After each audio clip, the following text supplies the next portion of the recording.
ভাতের চাল দিয়ে তৈরি করা বরফি এতটাই মজার এবং সুস্বাদু হবে যে আপনি নিজেই অবাক হয়ে যাবেন। শুধুমাত্র ভাতের চাল দিয়ে এত মজার বরফি, এক পিস খেলেই মনে হবে আর এক পিস সাথে সাথে নিয়ে নেই, পরে যদি আবার ভাগে না পাই। অসম্ভব মজার এই বরফিটা যে কেউ পছন্দ করবে যারা মিষ্টি খেতে পছন্দ করে। ভালো লাগলে দেখা মাত্রই বানিয়ে নেবেন, কারণ সব উপকরণ বাসায় আছে। তো প্রথমে আমরা এখানে নিয়ে নিব ভাতের চাল। যে ধরনের ভাতের চালটা দিয়ে বাসায় ভাত রান্না করেন সেই চালটা নিয়ে নেবেন পরিমাণ মতো। আমি এখানে নর্মাল কাপের 1.5 কাপ চাল নিয়েছি, সাথে পরিমাণ মতো লবণ এবং অল্প একটু পানি দিয়ে ভালো করে মেখে নিচ্ছি। মাখানো হয়ে গেলে রেখে দিচ্ছি 1-2 মিনিটের জন্য, পানিটা যাতে শুষে যায় এবং চালটা ঝরঝরা হয়ে যায়। চালটা ঝরঝরা হয়ে গেলে আমরা এগুলো ভেজে নিব। আমি সম্পূর্ণ চালটাই একবারে দিয়ে ভেজে নিচ্ছি খুব সুন্দর করে মচমচা করে।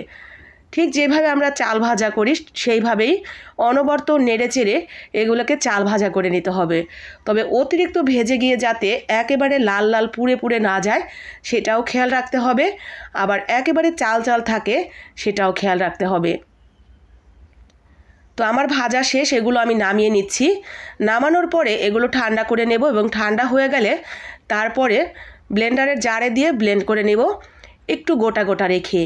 চাইলে পাটা দিয়ে বেটেও নিতে পারেন, একেবারে মিহি ছাতো করে ফেলবো না, একটু সামান্য গোটা গোটা থাকবে, ঠিক এরকম। তো এখন আমরা চলে যাচ্ছি মেইন প্রস্তুত প্রণালীতে। আমি এখানে দিয়ে দিচ্ছি গুড় পরিমাণ মতো। গুড়ের পরিমাণ একটু কম বেশি হলে কোনো প্রবলেম নেই। তো আমি 1 কাপের থেকে কিছুটা বেশি দিয়েছি। আখের গুড়, খেজুরের গুড় যে কোনো একটা দিয়েই বানানো যাবে। আমি এখানে খেজুরের গুড় দিয়ে তৈরি করছি, তবে চিনি দিয়েও তৈরি করা যাবে। গুড় যদি হাতের কাছে না থাকে চিনি নিয়ে নেবেন। প্রথমে চিনিটা দিয়ে অল্প একটু পানি দিয়ে সুন্দর করে জাল করে 2 তারের একটা শিরা তৈরি করে নেবেন। তার মধ্যে পরিমাণ মতো নারকেল এবং দিয়ে দিবেন সেই ভাজা চালের গুঁড়াটা। পরিমাণ মতো নারকেল, ভাজা চালের গুঁড়া এবং ফ্লেভারের জন্য অল্প একটু এলাচ ছেঁচে দিয়ে দিয়েছিলাম। এখন অনবরত নেড়েচেড়ে ঠিক এরকম পাক যখন হয়ে গেছে, হাতে নিলে খুব একটা লাগছে না, আঠা আঠা, ঠিক এই পর্যায়ে আমরা নামিয়ে নিয়েছি। নামিয়ে ওপর দিয়ে আরেকটু নারকেল দিয়ে ডেকোরেশন করে রেখে দিচ্ছি কিছুক্ষণের জন্য, হালকা একটু ঠান্ডা হওয়ার জন্য। খুব বেশি ঠান্ডা করব না, তাহলে কাটা যাবে না। তো আমরা একটু নরম নরম থাকতেই এটা ছুরি দিয়ে ভাগ ভাগ করে কেটে নেব, যেরকম পিস করতে চাই। তো সামান্য একটু টান ধরেছে, ঠিক তখন আমি এটা কেটে নিচ্ছি।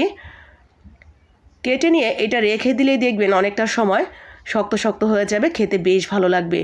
যারা ভাত খেয়ে ওঠার পরে একটু মিষ্টি কিছু খেতে চান, ভালো লাগে মিষ্টি কিছু খেলে, তারা এটা বানিয়ে নিতে পারেন। একেবারে হাতের কাছে থাকা উপকরণ দিয়ে বানিয়ে নেওয়া যায়, আর খেতেও মাশাআল্লাহ ভীষণ মজার। ভাজা চালের দারুণ একটা ফ্লেভার, সেই সাথে যে গোটা গোটা রাখার কারণে একটু সামান্য মচমচ আর সাথে মিষ্টি, নারকেল সব কিছু মিলিয়ে দারুণ একটা টেস্টি খাবার হয়েছে। ভালো লাগলে অবশ্যই বানাবেন, সেই সাথে বাকি আপু ভাইয়ারাও যাতে এই সাধারণ জিনিসের মধ্যে দিয়ে অসাধারণ রেসিপিটা তৈরি করে নিতে পারে তার জন্য লাইক কমেন্ট করে শেয়ার করে দিবেন। আসসালামু আলাইকুম।